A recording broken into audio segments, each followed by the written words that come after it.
Hello, friends. It is officially time for me to do our little whatnot chat that I have been promising. If you've been following the channel for a while, you know that we were harping on about how annoyed we were at not being an approved seller, considering we had applied back in October last year. We've officially finished streaming for 2025, and I think this is a perfect time to reflect on the 7 shows that we've done, what was successful, what wasn't, what are some of the issues that we've experienced straight up from selling on Whatnot, and I guess at the end of the day, what our plan is for 2026, and is this going to be a part of our ongoing business plan? Is it something that's even sustainable considering the amount of items that you need to source and the low value that they generally seem to go for? So guys, strap in if you're interested. I'm going to talk about everything Whatnot purely based from our experience though. So we might be doing things wrong. I don't know. There could be better ways to do it, but I thought whilst I had a great suggestion, whilst we're packing the orders from our biggest show so far, our Boxing Day sale, I'm going to talk to you about everything that is Whatnot to us. But first, I thought I would do a really quick breakdown of some numbers, and then whilst I'm packing, I'll sort of talk a bit more towards our experience with Whatnot. So first and foremost, as I said, we have officially done 7 shows. So our first 2 were a little bit of this, a little bit of that, a little bit of everything. Our next show was vintage toys because we did do a poll to see what our viewers wanted. We then did video games and consoles. We then dabbled in the world of fashion, which was definitely an interesting one.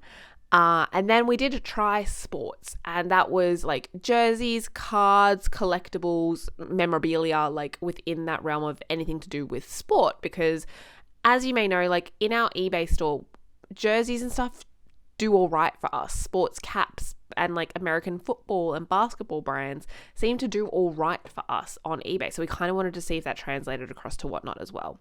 And then our final Boxing Day sale was a bit of a learning experience, I guess, in terms of how the past 6 shows had done, how we could sort of see what works for our followers and stuff. And the results are in. It is vintage toys and video games. They were the best categories for us.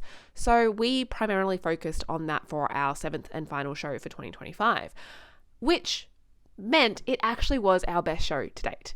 So numbers, which I'm sure you're very interested in terms of physical numbers that Whatnot is giving me, I really haven't dived too deeply into this yet, so we're kind of doing it together for the first time. But I did sort of want to see what those numbers are, and does it reflect the amount of effort and time and money that goes into these shows. So first and foremost, as I said, 7 shows. Each show was roughly around 2 hours long, give or take a little bit. So total streamed metric, we have 10 hours and 11 minutes. So that's across, as I said, the 7 shows. We have officially been live for 10 hours and 11 minutes.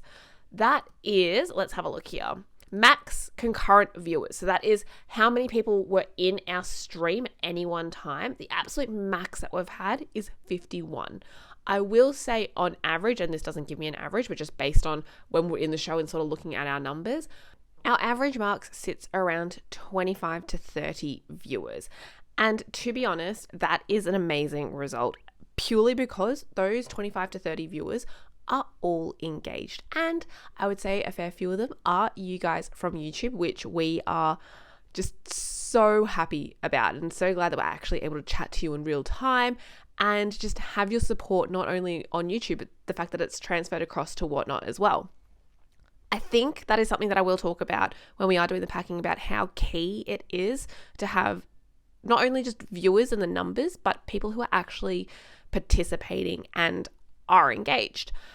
But I will say, so it says here in total followers, we've got 278, but I swear when I looked this morning, it said we had over 300. But anywho, that's still an absolutely great number.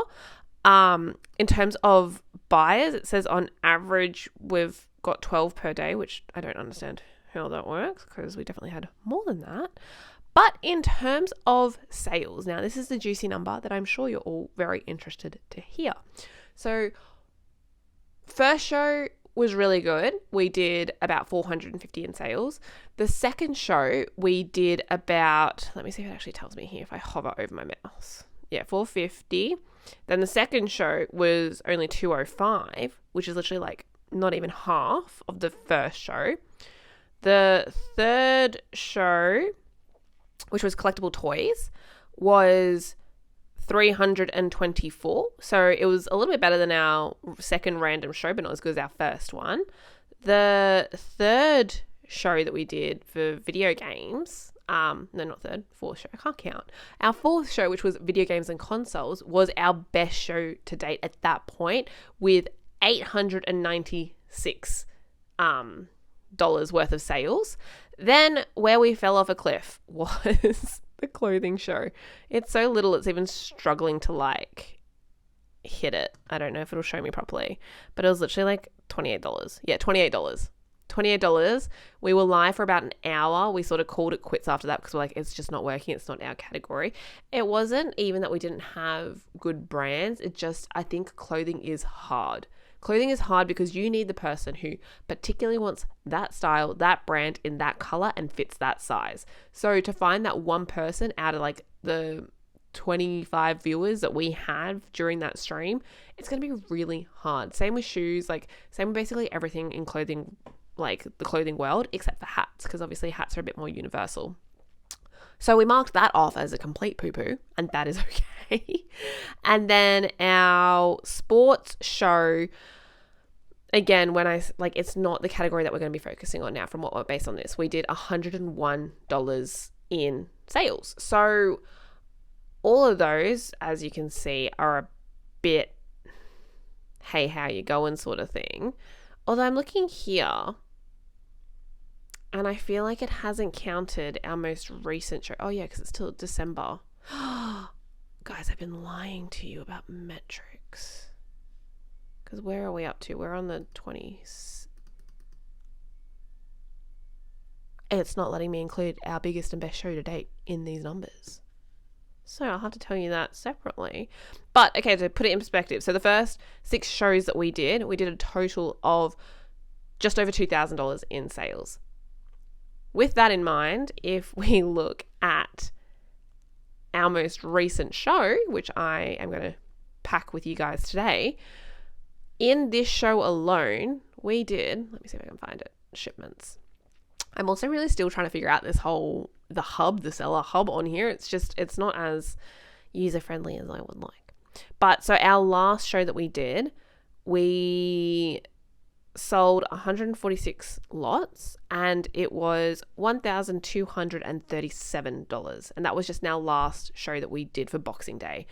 The kicker with that one was as well, it was $5 postage. So I think that definitely helped, but it does mean that we're going to be making less profits from those sales because we're going to have to fork out a lot more in the postage. But that's okay.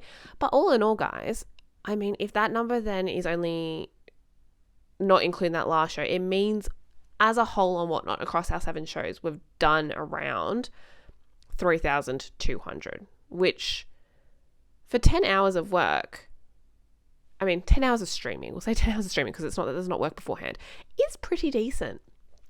But that does actually mean that you have to factor in the amount of time and effort that you've put into preparing these shows. So basically what I do is I redecorate our little background depending on the style for each show.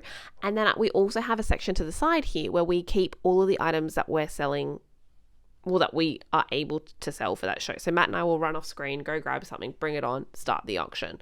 So there is generally about an hour's worth of prep time minimum for each show. Sometimes there's more. So I guess you've also got to factor that in. So in total, I'd probably say that we've spent maybe like closer to 20 hours maybe in terms of preparing and streaming and everything else. And that's the other thing as well. So if that was saying 10 hours of being live across those 6 shows, this last show that we did, we were live for nearly 3 hours. So yeah, I'd say as a whole across the last 7 shows, it's taken about 20 hours of work to get 3.2. Let me know, guys, if you think that that's not too bad, considering there are 2 of us in terms of when we're streaming. There's only me prepping because Matt has his other business that he has to run as well. But it's definitely interesting because it's moved items a lot faster. Like we have sold, let me see if it actually tells me. I think it said on our page how many items we have sold. It is sitting at, it says 453 items. So across 7 days, we've managed to sell 453, which is a lot more than we would ever do on eBay. I mean, take that as you will. It is kind of good, but kind of bad. Now, let's get into packing the orders because I currently have a lot of orders to do, and we can discuss what we've learned and what our plans are moving forward. Let's go. So, I'm going to say probably the first and most important question is, and what everyone's probably wondering is, was it worth it? Because the amount that we harped on about it and how much we were saying that we wanted to be a seller on it and had waited for so long, and we had our cutoff for if they hadn't approved us by December, not by December, by Christmas, we were going to give up on the site entirely. And I'm going to say yes. I'm going to say yes, it is worth it.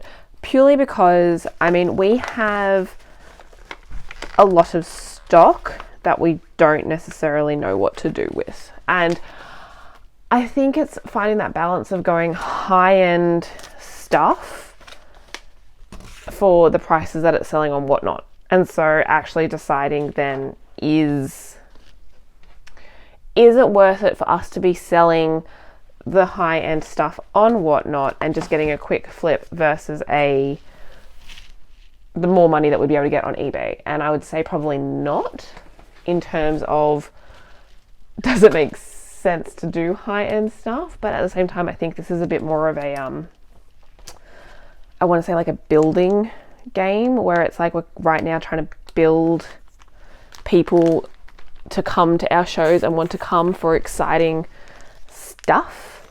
I just realized none of that probably made any sense as to what I was saying, because I think my brain's a bit scrambled. So basically going, is it worth it? Yes. Are we selling lots of super high-end stuff right now? No. Are we making more money than we would have on eBay? Yes, for the items that we are selling. So I think it is a balance of going, like, what do we value and what makes the most sense for us to be selling on this platform without losing a lot of money? Because could you lose a lot of money quite easily? Also, yes. Depending on how much you've spent on the items, I would say yes, you could very easily lose money without meaning to.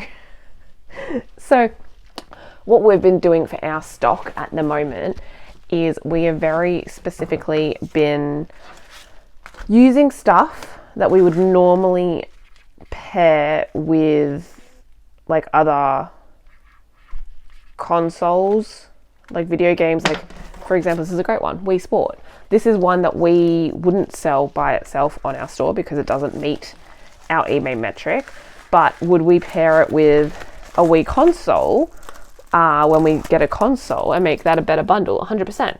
So these games aren't necessarily bad games, but they're also probably not the kind of games that we would look to just be selling individually.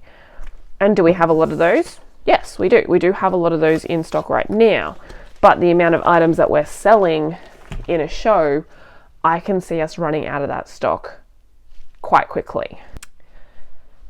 So how does that then impact us in terms of moving forward? And I guess how can we make sure that we're still doing good shows whilst getting rid of, again, I don't necessarily want to call them low-end stock, because it's not low-end stock, but it's stock that we haven't been using. But then I also want to be able to give people good deals, but then at the end of the day, it is my business model, so I need to figure out, like, it's my livelihood. Should I be trying to get more on eBay and maximizing my profits that way? Or is the quick flip better, because we do have such a large needing to attend to pile? So I think there has to be some sort of balance, I guess. We're trying to figure out what that is. But at the end of the day, yes, I'm going to say it's worth it for now. Will it be worth it in the long run? I don't know.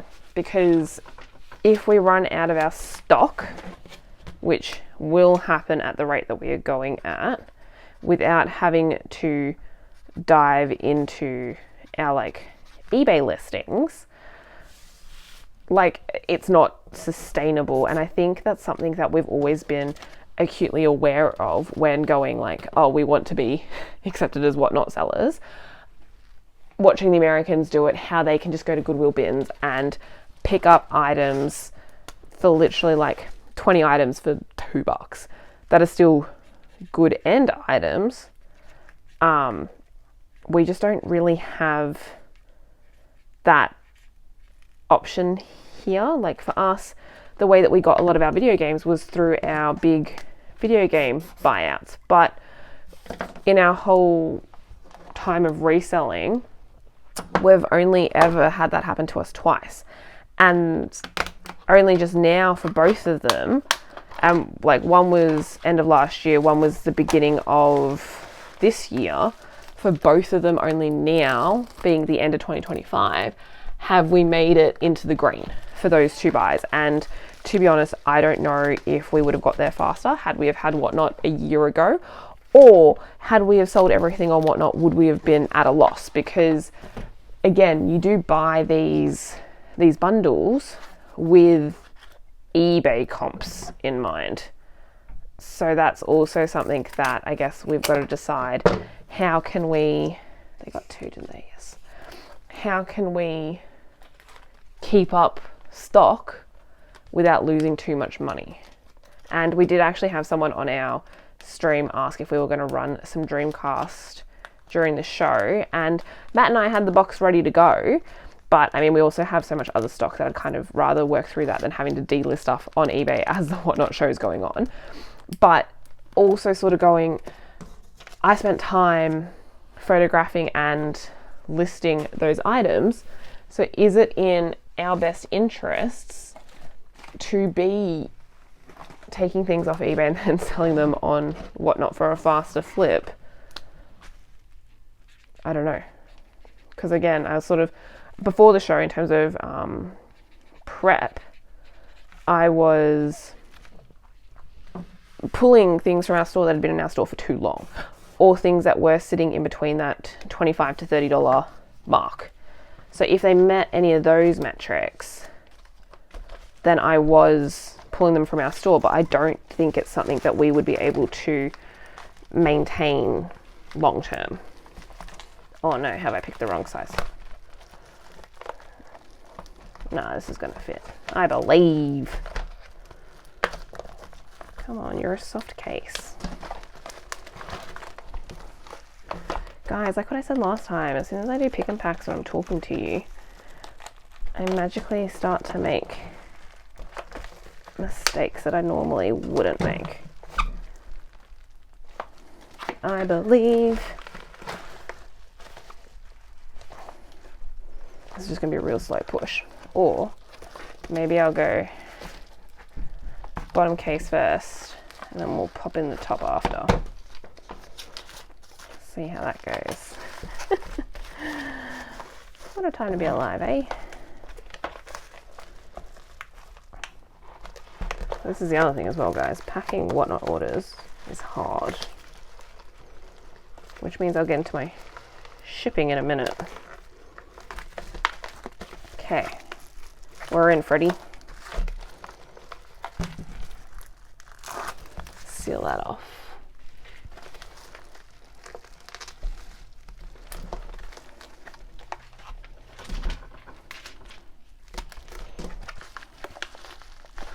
You know what, it made sense if I actually pushed the DVD all the way down.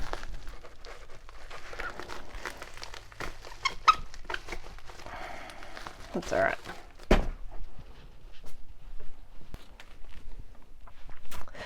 Now, shipping is something we have struggled to get our heads around. And you would think after selling on eBay for so many years, we would have arguably a firm grasp on shipping. But let me tell you, it is nothing like eBay. It is the biggest pain in the ass, and it would be my one like big critique to Whatnot is the way that they've decided to do their shipping. And honestly, I don't know why they've chosen to go down this route, but essentially what they've decided to do is make it a, as they call it, a combined postage, smart shipping bundling, or whatever they've chosen to call it. Where's my sticky tape? I'll be right back. Okay, got it. So they're what they call smart bundling postage is basically a way that it uses the information that AusPost gives them in terms of like cost per package, and it combines people's orders into what they've called the most cost-effective ways. That basically means that like if someone orders a lot of items, it will bundle the items that they've ordered into the most cost-effective way for both the buyer and the shipper, which in theory sounds good. In theory sounds like a smart idea. In reality, it's a bloody pain in the ass, because what they've essentially done, let me just find a good box for this one. What they've essentially done is forced you as a seller to either individually say what you're going to include in your show, or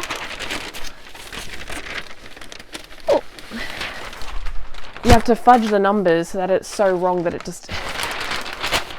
doesn't make sense. And this is something that we learnt the hard way. So guys, if you plan on selling on Whatnot, I might just put up my hair so it's not hitting the mic. I mean, like my fat chin's hitting the mic. If you plan on selling on Whatnot, heed this warning. Shipping, pain in the ass. Shipping, and this is our learnings from it, and I even spoke to Whatnot about this. I'll get into my little narrative in a minute. But it is better for you to not accurately say the width and dimensions of your items and lie and make them really small. So, and I know that sounds super counterintuitive, but the reason for this and what we learned through our first few shows, and to be honest, on our second show, we royally screwed up our postage. But because we sell, obviously, a plethora of different sizes, like even in the video game category, you've got your consoles, you've got your different games in different sizes. If you do a bundle of 3, that's going to cost more than a single video game to ship.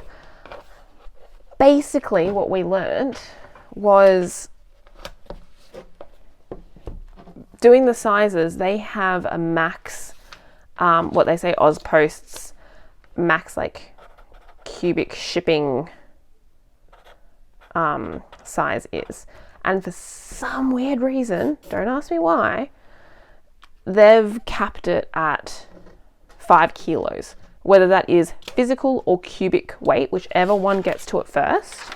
5 kilos is apparently the maximum amount of weight AusPost is able to send.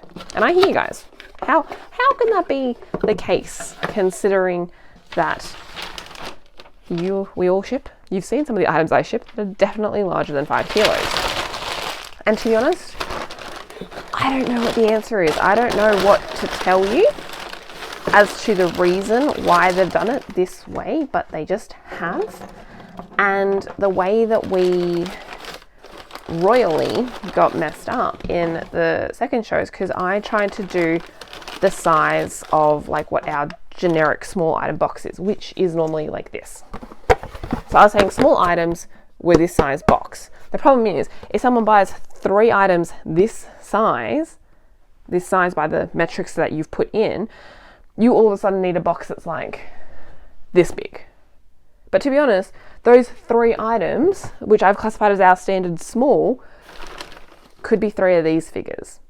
And the real kicker with how Whatnot has done their postage is they don't reimburse. If you're able to very neatly pack your items away in a tiny box, they do not reimburse any additional postage, nor do they share it across any of your other ones that may have gone over. Like, you don't get a flat postage, this is your postage spend. It is literally per item, and if you magically save money, then Whatnot gets to profit off it. The buyer doesn't even get it back. If the buyer overpaid shipping, they don't get it back. And I guess that's the agreement that you make when you bid, because it tells you how much the postage is, and you've, by swiping, agree, I'm happy to pay $7 in postage for this item, which I think is wild. But yeah, so I was trying to guess, because we had so many different sized items, that doing that flat size was the way to do it. In our second show, we had, as I said previously, we had sold like $202 worth of stuff. Our shipping was $150. That's what Whatnot had said our shipping was, because of how much cubic sizes we had like combined it due to their smart postage bundling. And also what their smart postage bundling had done is, because of that, it had split out some buyers' orders into multiple orders that wouldn't let you merge them. And the problem with that is you have to send, you can't copy and paste tracking numbers. You have to send out an individual item for each of those order bundles. So I had to send people essentially like cards or something else random, because I was able to put all of their stuff into one package. But then I found out, again, the hard way, guys, so learn from us, that you can't copy and paste the same tracking number across multiple things if it won't let you bundle, because you've reached the max cubic weight. Also, you can't, like in Whatnot, you can obviously correct the postage sizes, which we do for everything because Ozpost is super fussy. But when you've combined it and it is obviously less than their max 5 kilo cubic weight, it still won't let you combine it, because in its back end, it still thinks it's reached whatever that max is. Absolutely ludicrous, I know. So the hack that we have learnt, guys, in regards to shipping, and heed our words, because it'll probably save you at some point if you end up selling on Whatnot and have to face these challenges, is I even asked Whatnot if I should do this, and they said no, but I'm doing it anyways, and it seems to work. Is you make every item basically the smallest you can make it. I think at least one dimension has to be 5 centimeters. So we have, I think, items that are 1 by 1 by 5 or 5 by 5 by 1, and they all weigh 1 gram. Basically, how that helps you as the seller is, like, Whatnot knows that Ozpost has a minimum postage, regardless of how big, of how small it is or what it weighs. Like, the baseline is, I think it's like $8 or whatever it is. So it'll charge the person $8, and then if they buy a whole bunch of stuff and it still matches that $8 metric, that's fine. But then as a seller, in terms of paying the difference, I would rather pay the difference than pay too much, because I realize I've skipped a little bit ahead of myself here, but in our shows, we have, what we've been doing recently is a capped amount. Oh, that's the perfect size. A capped amount of postage. So basically, everyone in our show, outside of the most recent one that we did, because we only did a $5 flat postage fee for Boxing Day, but all of our other shows, because we sell such a large variety of stuff, we've capped the postage at $15. So no matter what you do, the max you're going to be paying is $15. But a lot of the smaller items, like, in general with Ozpost, no matter how big our items are, we rarely sell anything or it has to go anywhere that it's going to be costing us significantly more than $15, unless it's something absolutely huge, which we're not bringing onto Whatnot. So any of the item sizes that we're doing, it will or should fit that max $15 mark. And to be honest, we have found it better because, as I said before, you don't get reimbursed, nor can you redistribute the postage costs. We've found it to be more effective for us to pay the difference after the fact than pay more up front, because that way you are paying just whatever the shipping is actually meant to be, rather than, as we had done in the previous show, like for some people's postage, we were paying $20 as a seller above the 15 because of the cubic whatever, and we couldn't get that money back, but it had taken it out of our account. If that makes all sense, I hope that makes sense, because honestly, I found it so confusing, and truth be told, I don't even 100% know that we've understood this correctly.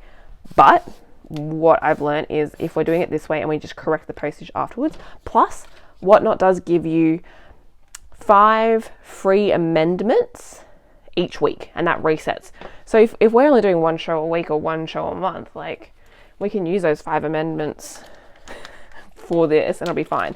I will, once I've done all the postage, just come back to this show in particular and tell you how it's sort of not come about, but how the split has now happened in terms of the postage that's already been paid, the postage that we've paid as a seller, and how much additional on top we've had to spend. But what we have noticed is that when they do make us pay additional, it's normally like a couple of dollars. So it ends up being the correct amount of postage. Again, I am not 100% sure how that works, but we have found that, like, the last 2 shows or 3 shows that we've done that, we haven't had the whoopsie of being charged a stupid amount of postage and, like, essentially screwing ourselves over. Thankfully, when I spoke to Whatnot and I sort of said how confusing it was and how could this be the case, because basically, as I said, it was a $200 show with $150 in postage, which absolutely ludicrous.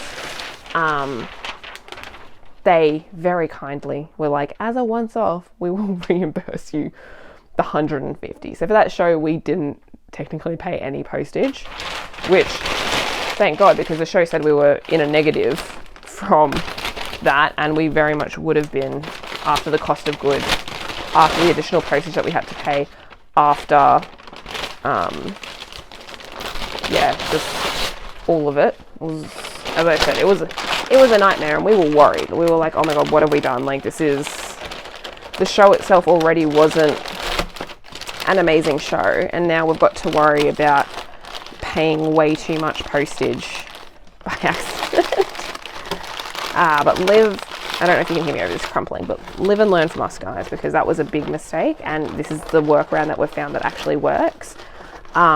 Even with their presets, we've found that sometimes it still does go a bit weird and a bit big and causes additional issues.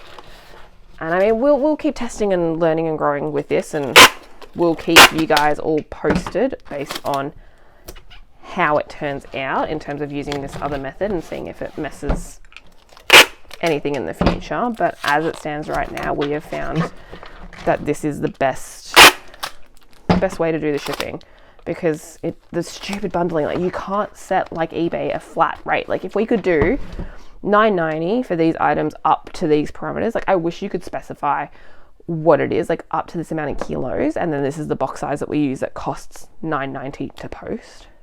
That would make it a lot easier. I think the other thing as well is it's just not like eBay friendly. Like, if you're used to the way that eBay works, then transferring across to Whatnot as a seller is actually kind of rather confusing. Whereas if you're first upselling on it and you don't know any better, did I put a sticker on you? I don't think I did. Then it probably is really helpful and really handy, like, because you don't have to think about it. You don't know what postage should be, you don't know what sizes it should be, but from an experienced seller on eBay coming across to Whatnot, it's just not your friend. Another thing I will say, that not necessarily that we learnt the hard way, but we definitely learnt through making mistakes, is the notion around the starting auction price. I think for us, we always just assumed that it would have to be like a dollar start to get people excited, and then you sort of go from there in terms of cost. In terms of like bidding. To be honest, that is bad. Don't start things at $1, especially if you don't have a lot of participation and followers. And I know people are like, oh, but no one's going to bid on your items if they're at $1. But I'll tell you this, that if you do that, you will be losing money, because the way that Whatnot is structured, and again, this was not super clear to me or Matt when we were signing up, but the way that they are structured is the amount of money that they take from like their fees on an item that sells for only $1 is significantly higher than if your item sells for $2. And to be honest, a lot of people will not have an issue. If they're willing to pay $1 for something, they're probably willing to pay $2 for it.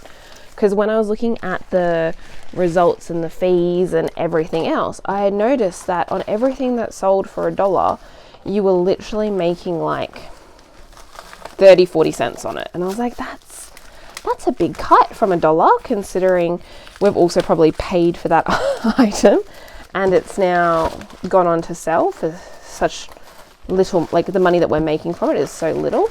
And then I noticed that the difference between an item that sold for $1 and the amount that it says, like your total earnings from that $1, versus an item that sold for $2 was crazy. Because as I said, you were earning like 30 to 40 cents for an item that sold for $1, whereas you were earning essentially $1 more if the item sold for $2. So the amount of money that they deducted seemed to be the same, but like it was literally from a $2 item versus a $1 item.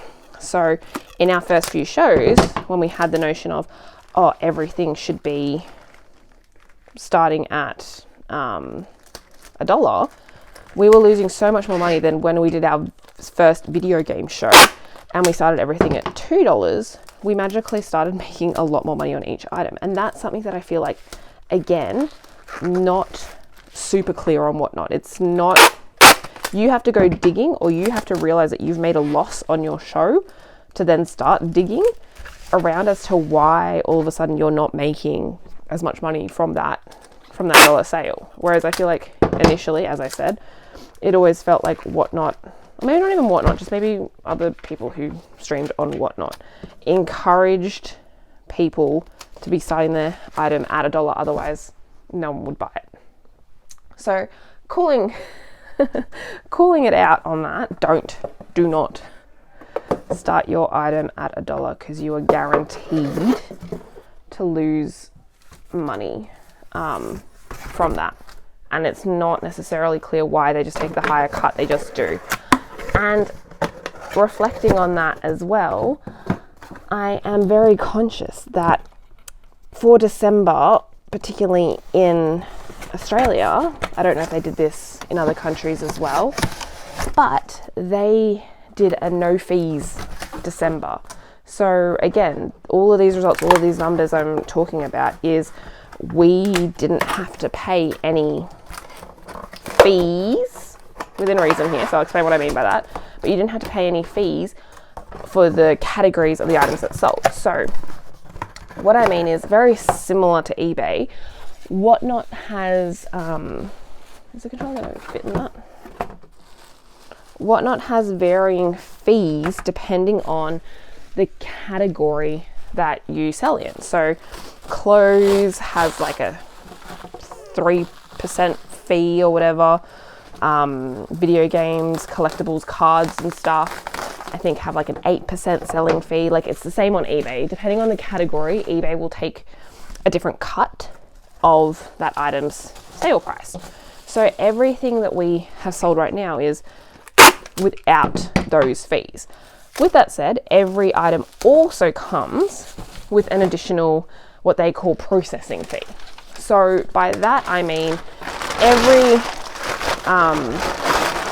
lot sold is charged an additional 2.5% of the sale price. And, oh, is this gonna fit? Please fit, please fit, please fit.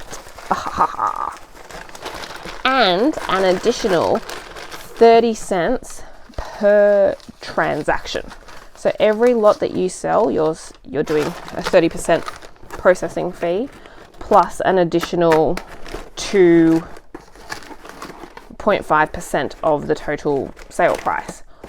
Also on top of that, which I found out again the hard way, is there's an additional tax that Whatnot takes out from your sale amount. And this tax you are actually can be exempt from paying if you are registered for GST. So, because I found out how to find out all these numbers within our sales, and I noticed that this additional tax was being withdrawn. So I did some research into like, what is this additional tax? And it basically said it's like a GST sale thing. But if you show that you are registered as a business for GST, which if you guys have watched the channel, we officially are, you don't have to pay that additional tax on the items.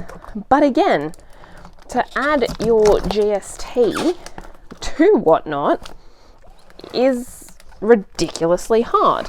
And it involved a lot of back and forth, and I eventually was able to submit it, but I did ask them to reimburse the additional money that they've already taken, because I will have to pay tax on top of it, and just for tax purposes it makes it a lot more streamlined, which they said that they're going to look into and let me know.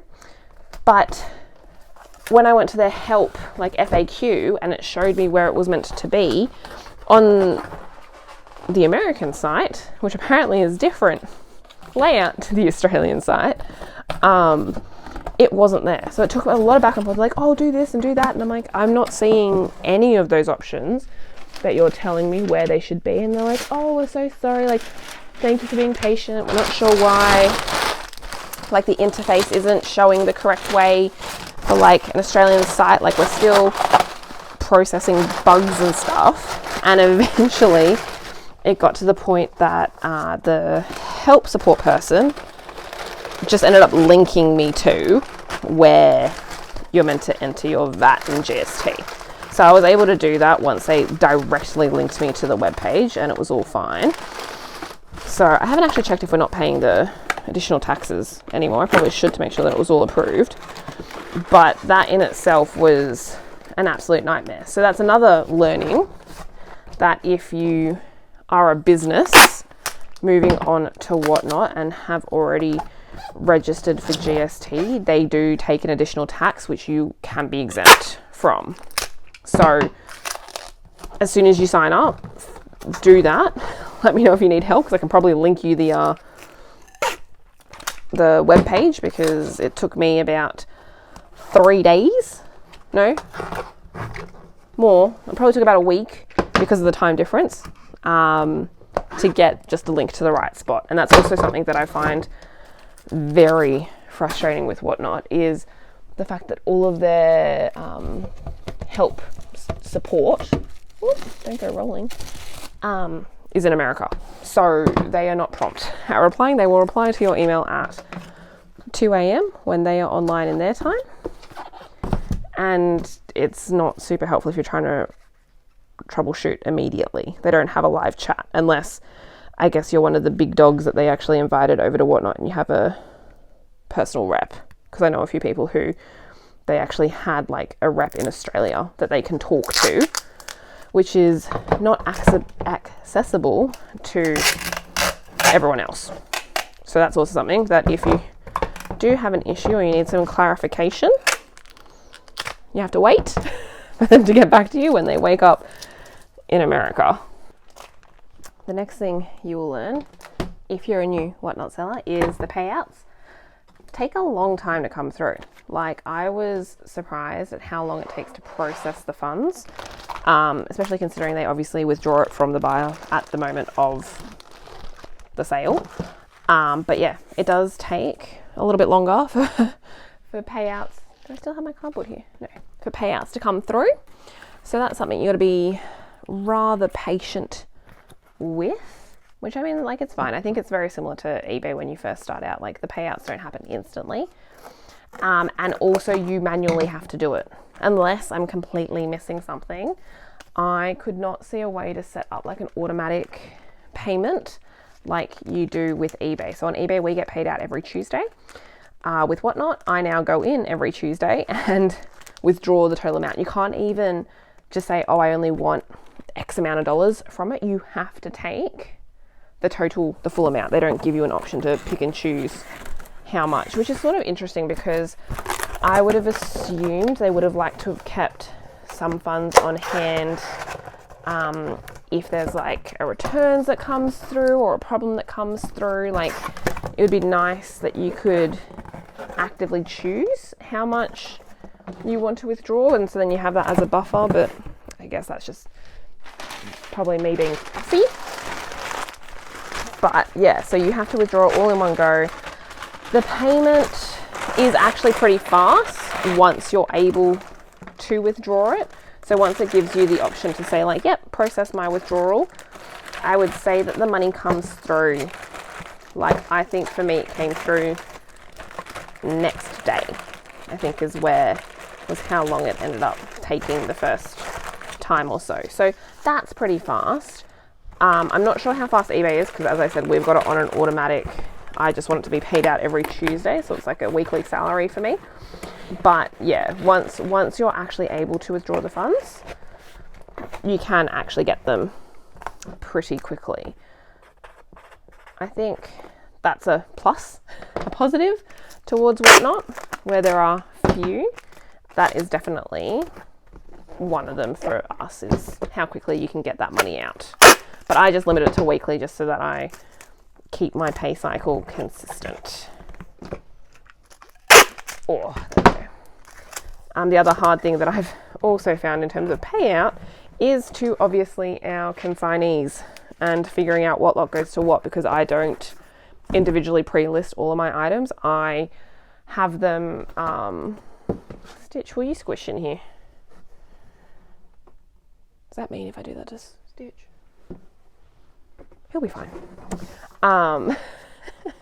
That's the other problem that we've had. Sorry, what I was saying was, what was I saying? Oh no, I've lost my thought, guys. Oh, consignees. Yeah, trying to, because I don't individually write them all out in terms of what item is what. Like, I mentally know whose item is what, and so now I've got a new system that I am writing down the lot that it came from. So now I just search up the number because I know lot 14, 25, 37 and 110 were consignee items, and I'll write them down under each name of the person. I then, at the end of the day, or at the end of the day before I pack my orders now, I've just gone through and found the cost of all of those items, and then I'll add that into my consignee spreadsheet and manually calculate how much of the costs or the fees would be on Whatnot. I'm debating because I'm not entirely sure how you would track this in terms of like the postage. I might not charge them postage because the buyer has paid for the postage, and I don't think that that's included in the total cost of the amount that Whatnot shows you for each sale. Like, if it says it's sold for $11, I think it's $11 and then postage on top of that. So I'm just looking at the $11 spend, the $11 number is what I'm putting in our consignee. Stitch, you've got a big booty. Is what I'm putting in our consignee tracker. Ooh, wish me luck, guys. I don't know if this is going to work.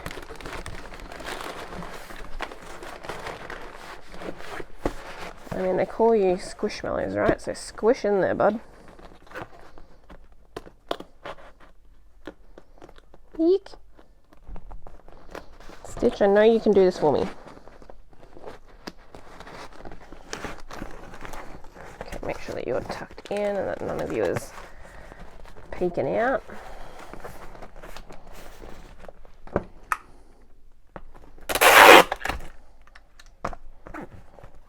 That'll do, lassie, that'll do.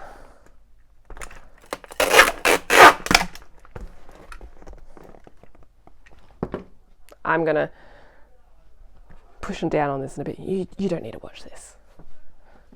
I'm just gonna quickly make some space for the next, oh, this one's one that we already used, for the next lot of parcels that I need to pack, which are significantly bigger.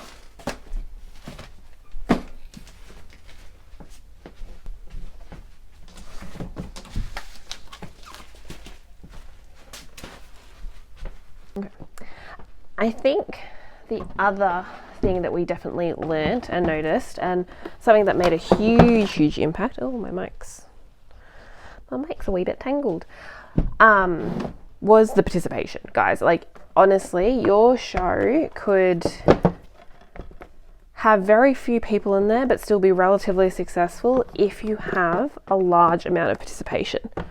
Oh no, your name tag fell off. Oh, it's Max lot.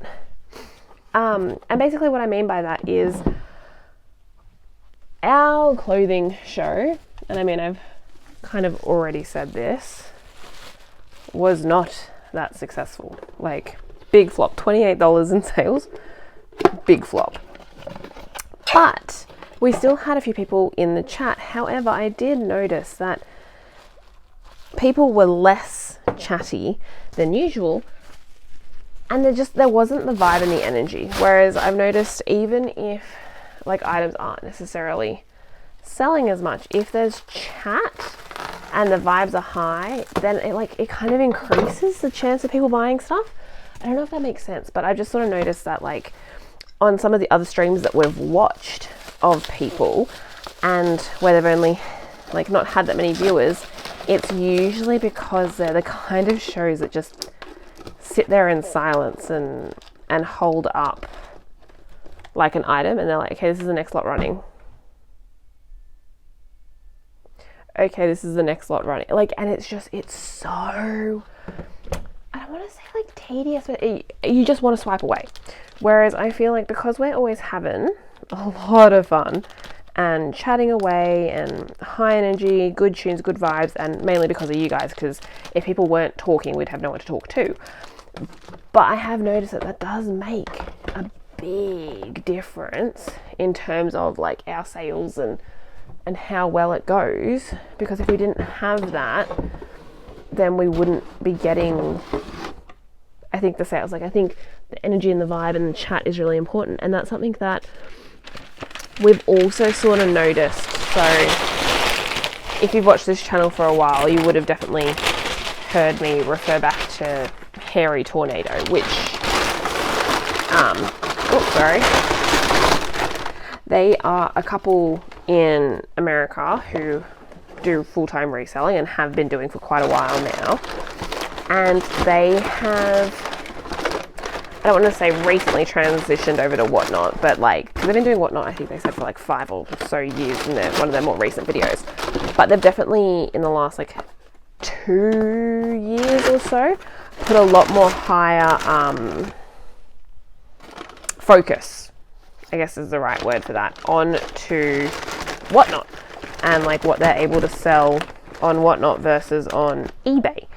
And for them, they've openly noted and thanked, but they've basically been like, we wouldn't be able to be so successful in our Whatnot shows if it wasn't for our YouTube following and the people that come across, and like that they can literally start a random stream, just not scheduled, no watches, no nothing, and be able to sell items. Now that, I would say, is pretty rare, and as any seller, a normal seller, I would never have those expectations from our channel, but it is a big factor. Like, if you have a following, if you have a presence, then people will want to buy from you. If you're quiet and boring,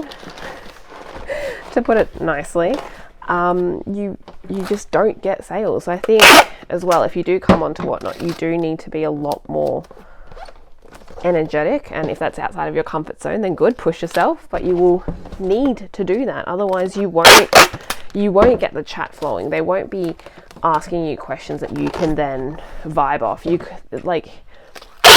It's just been such a large factor in our shows, and even something that we decided to introduce was our appreciation triangle. So if you've been to one of our shows and done first purchase with us, you would have gotten the appreciation triangle. And literally, guys, that it is what it sounds like. It is a triangle that we ding when it says first purchase. And obviously we don't expect a lot of the people to have followed our shows or to have been in previous shows to understand what the appreciation triangle is. But every time we do it, everyone seems to get excited. They're like, yay, like dinging for me, and oh, don't forget to ding, like all this sort of stuff. And I was like, this is actually amazing, because you don't have to understand it to still want it and to want to be a part of it. And that obviously works in our favor. People are just vibing, people are laughing and having a good time, and the triangle is a part of that journey that seems to work really well for us. So even having those, arguably, I would say, gimmicks has helped our show get more viewers, get more participation, have things go on to sell for, not all, like very rarely, but occasionally for probably more than what they're worth or at eBay value. And I think that'll bring me on to like the final key thing that I sort of want to discuss, or what I can think that I want to discuss about on Whatnot. And I'm sure there's many more, and I'm sure when I'm editing this video I'll realize that I forgot to talk about X, Y, and Z, and I can bring that up in like a pick and pack or something. But I think the biggest thing for us, and as I said, part of our like plan for next year and figuring out how to make this sustainable, is looking at the cost of the items and what we are inherently spending on these items that then go on to sell for, as I was even saying before, like $2. How can we maintain something like that moving forward? And short answer is, I don't know. I don't know how we're going to be able to maintain it. I don't know if it is maintainable or sustainable. Sorry guys, I'm trying to Tetris Tigger into here. And if it's not maintainable or sustainable, then what do we do? How do we build this into our plan? And I think ultimately there will be a matter of trying to find more buyouts. So whilst the overall cost is higher, the cost per item can be broken down to smaller costs. So like when I looked at some of our other buyouts that we've done in the past, like each of the games, after I broke out like the larger consoles and the more expensive stuff, was coming down to like $1 to $5 depending on if it was a good game or not. So if we're starting all of our auctions at $2 or $5, then we're making our money back on that. Well, at least making our money back, if not, hopefully, as you would assume by doing Whatnot, be making a profit on it.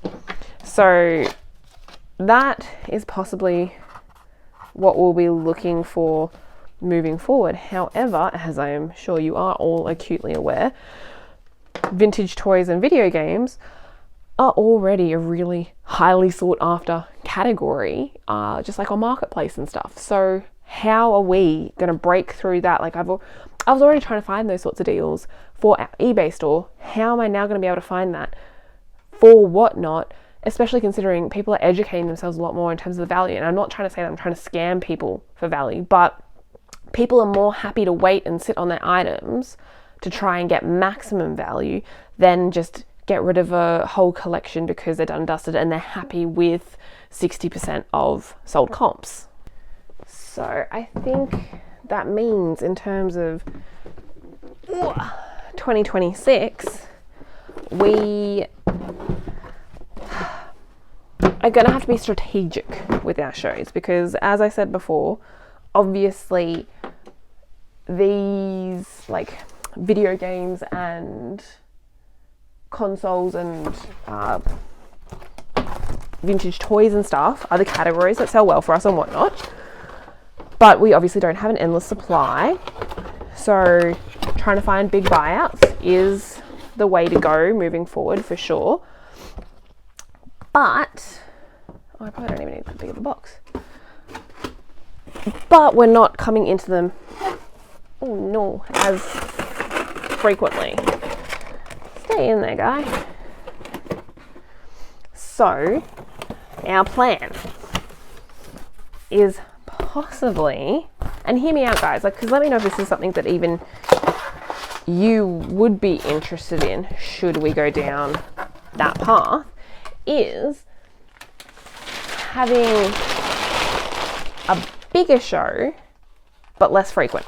So having a huge Whatnot show that everyone can put in their calendar, so we'll keep it consistent, so it can be like the last or first Monday night of every fortnight or something. I don't specifically know what that looks like, but as an example. Oh no, does it not fit? Bloody hell.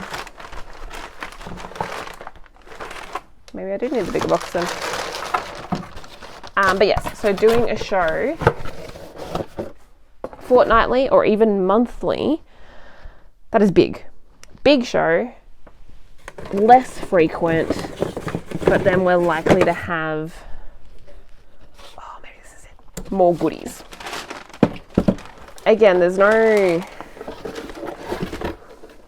I'm not going to say right now there is no promise that will even work. Like, we do have some stock with us.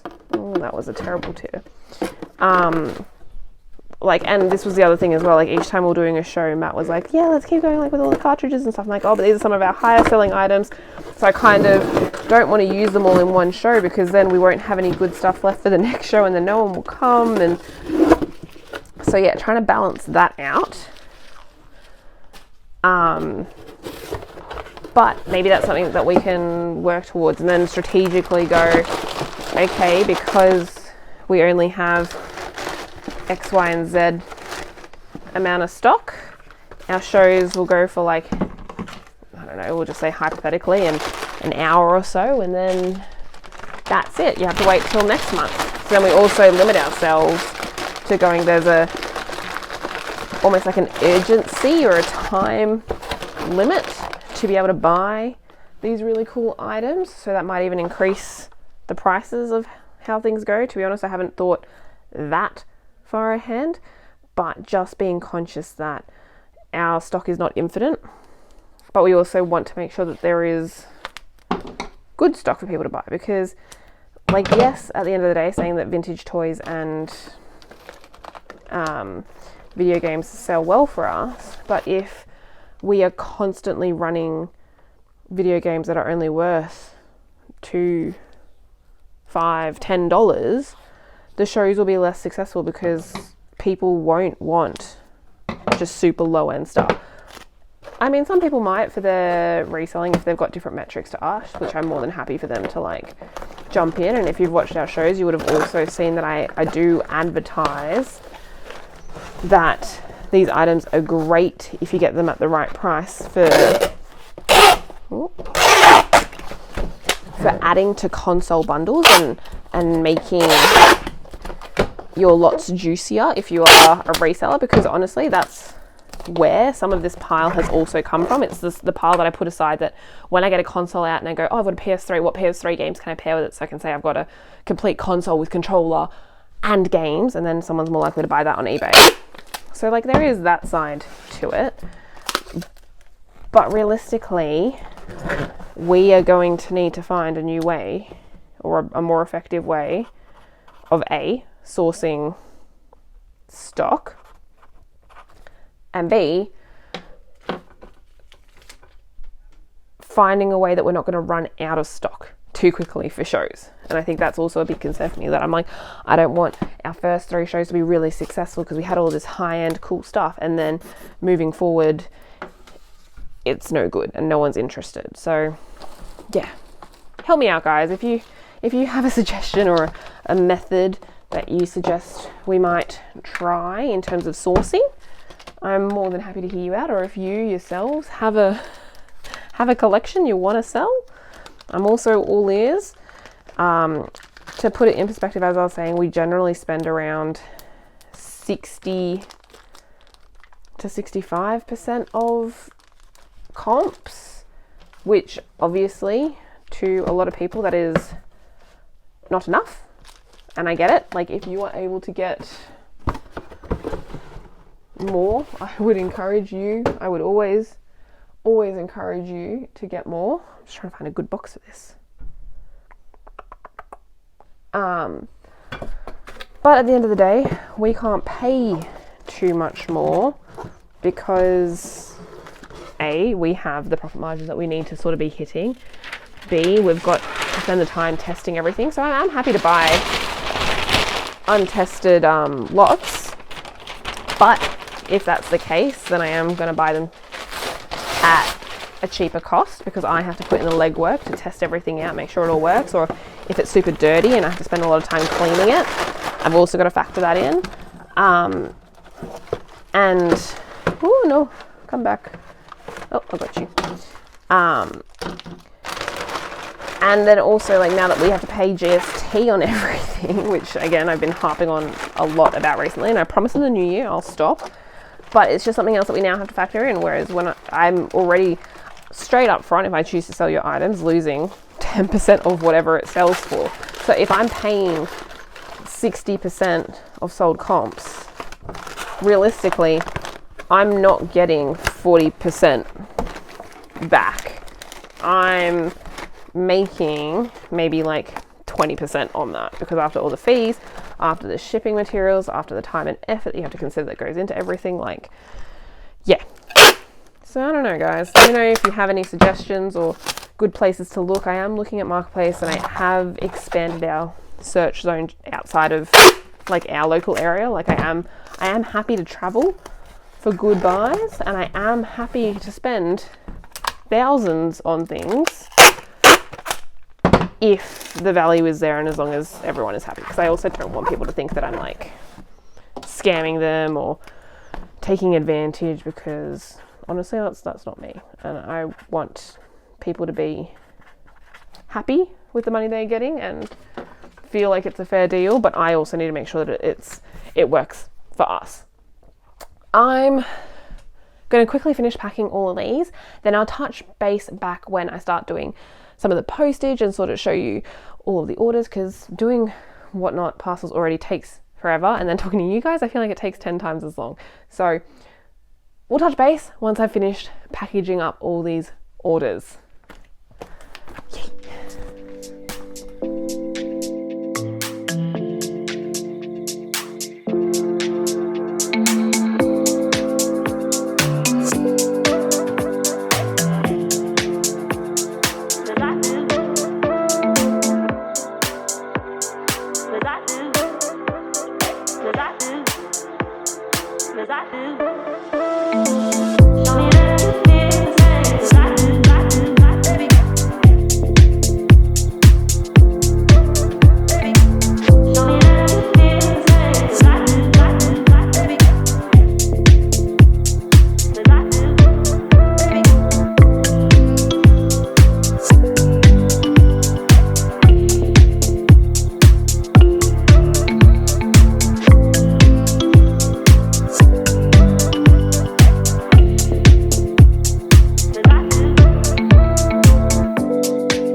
This is what our full pile of 31 orders looks like. I've just finished amending the post and I'll see how much it comes to a total of, but I think it'll be around $200 in additional postage charges from us. But that is because we decided to do a $5 max postage, and minimum post that Whatnot seems to charge, I think, is around $8.56 or something like that. So we were always getting charged an extra $3.56 per lot. Then on top of that, the ones that I amended, because some are obviously a lot larger using our method, but I still believe that this was cheaper than if we had manually entered in all the different items or did like blank video game sizes, and then it still would have cooked our parcels.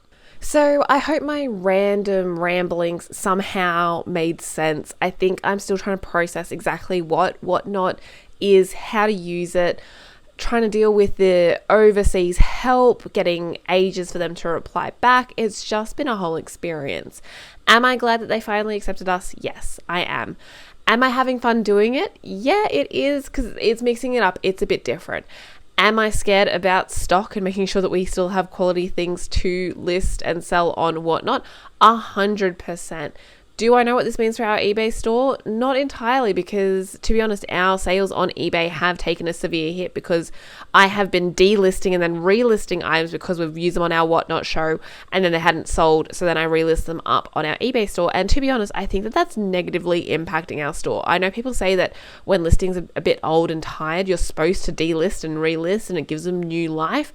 But honestly, I've been seeing the opposite effect with that. So I don't know if it's just my store or if something else is happening. Maybe someone on the eBay side secretly knows I'm on Whatnot at the moment and they're just punishing me for fun, because eBay seems to like to do that sort of stuff. But all in all, 2026, we're definitely going to find a new balance of sourcing stock and how the split goes between eBay and Whatnot, and seeing how that falls all into place, and possibly how that may impact consignment, because trying to keep track of consignment during Whatnot is really hard.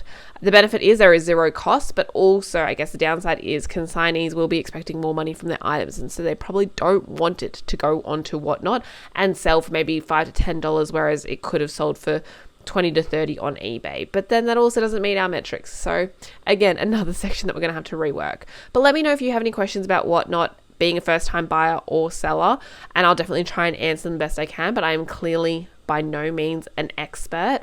I'm just speaking from what our first few weeks of experience have been and how bloody confusing it actually has been for what I assume, like we're seasoned sellers. I would not say that we are not. So Whatnot it's definitely been a journey.